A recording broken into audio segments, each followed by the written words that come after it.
Should you cleanse your palate in between whiskey tastings? This may be an unpopular answer, but my answer to that's always going to be no.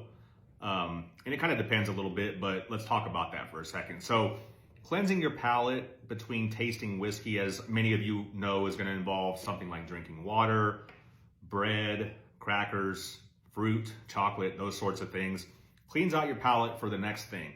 I've always 100% of the time when I've been doing a whiskey tasting where I'm not cleansing in between, I always find that it's so much easier to draw out those dominant flavors of the next bottle that's coming. That's why when you see people doing blind taste tests all the time and they're going from one to the other, it seems like they're drawing out different flavors than a lot of times what's meant to even be drawn out from that, or what the brand even boasts as their flavor profile. So to me, it's just a more interesting exercise to not do that. So let me give you a perfect example. If you take something like, and try this at home if you've got these bottles, if you take something like a double oaked product like Woodford, or a toasted, like a Elijah Craig, go from that, something that's very strong and has dominant flavors to it already, and move to something that you already know has those characteristics, such as an Old Forester.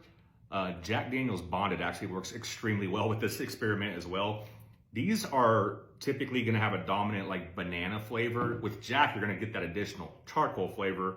Try drinking one of these first and go directly to one of these, and it explodes in your mouth with that dominant banana, runt flavor, whatever it may be, and it's potent. So you'll see what I'm talking about when you take a flavor profile that you know where there's a dominant characteristic to it.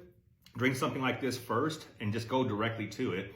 Now, disclaimer, if you're gonna cleanse your palate, I'm not gonna knock you for that either. That's just more to completely clean you out and say, okay, what am I tasting on this next one? So there's nothing wrong with that too. I just find it a lot more interesting to go from one to the next because you draw out so much of a stronger flavor of what's dominant in that next bottle. So just wanted to answer that question, got it on a DM, and spread a little knowledge.